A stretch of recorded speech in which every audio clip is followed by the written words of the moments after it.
Halo semua, balik lagi di Kainupi Channel. Video kali ini kami akan membahas The First Responder episode 10. Jin Ho-gi mengunjungi kediaman Song Ha-eun. Song Ha-eun mengakui bahwa 5 pelaku yang ia tulis ternyata bohong. Agar nama-nama tersebut mendapat nilai anjlok, ibu Song Ha-eun meminta investigasi diberhentikan karena akan diurus secara kekeluargaan. Namun Song Ha-eun mengatakan bagaimana ibunya bisa mengurus, ia hamil saja tidak tahu. Ho-gi memiliki bukti lain dan ia menunjukkan foto TKP bahwa Song Ha-eun tidak sendiri, melainkan ia bersama kakaknya yaitu Song Min-ju. Song Min-ju mengakui hal tersebut, namun ia bukanlah pelaku. Karena terbukti Song Min-jun bukan pelaku, Detektif Jin Ho-gi melanjutkan investigasi dan mencari siapa ayah dari janin bayi tersebut.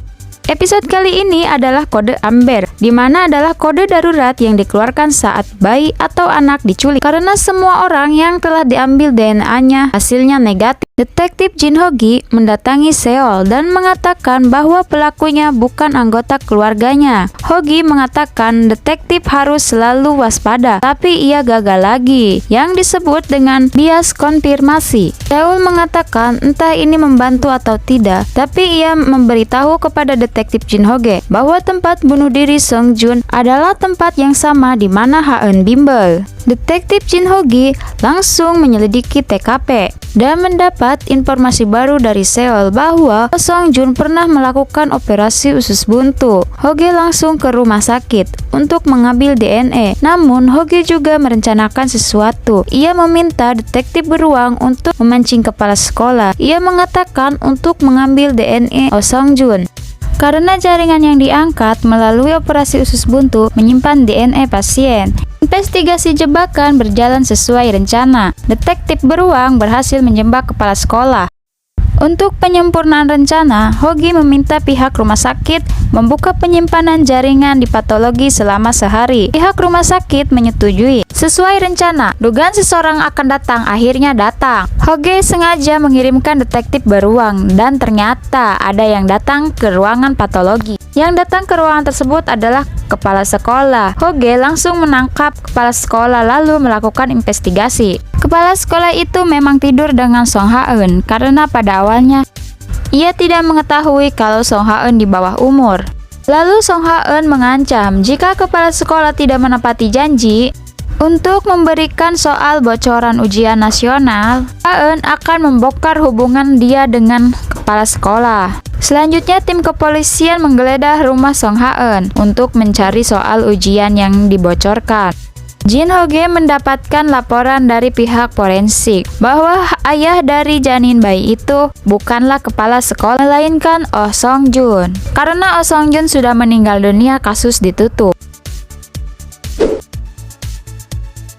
Di sebuah bar, 2 orang wanita dan 1 laki-laki.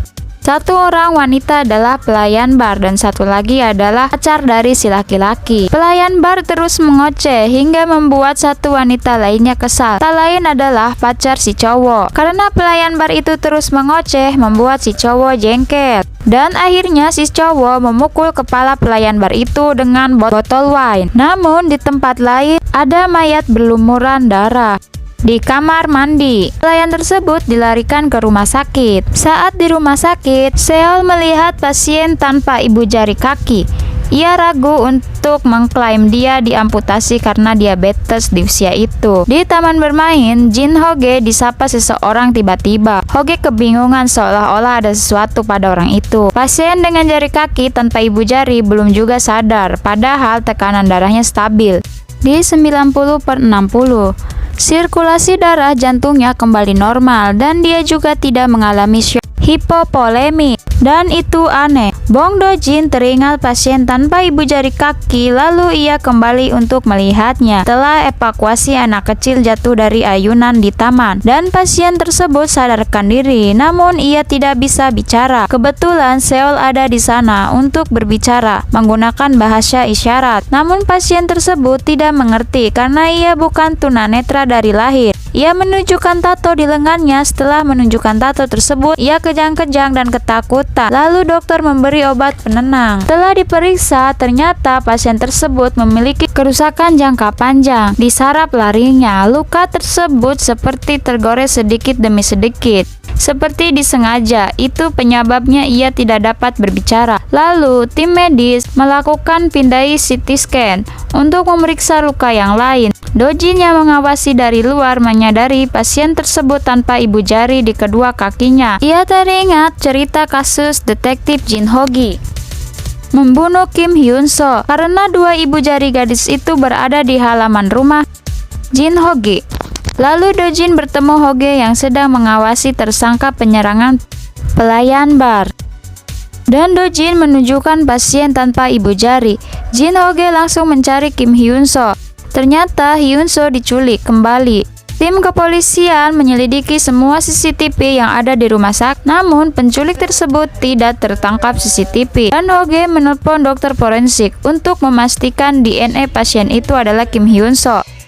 Dan ternyata hasilnya positif milik Hyun-so. Lalu Jin Ho-ge menyatakan kode 0 yang disebut Golden Time, pencarian korban selama 1 jam. Tim medis kepolisian dan Dojin memeriksa tato yang berada di tangan Hyun-so. Yoksi, Hyun-so memberikan petunjuk lewat tato itu, di mana ia dikurung oleh penculik. Detektif Jin Ho-ge langsung mencarinya dengan penuh emosi seperti anjing gila. Akhirnya ia menemukan tempat penculikan tersebut dan menemukan foto pelaku. Ternyata pelaku tersebut adalah orang yang menyapanya di taman. Namun tempat itu sudah kosong. Terima kasih sudah menonton. Kami akan melanjutkan episode 11 minggu depan. Berikut cuplikan episode 11 pada minggu depan. Berdasarkan cuplikan episode 11, kasus penculikan Kim Hyun-so berhasil mengepung penculik tersebut dengan mengerahkan tim militer penembak jitu. Entah terlambat atau tidak, si pencuri tersebut sudah merencanakan banyak rencana. Ia memegang remote control. Jika ia menekan tombol power, besi dengan beban berat akan menimpa Hyun-so. Dalang dibalik penculikan tersebut ternyata ayah Jin Ho-gi.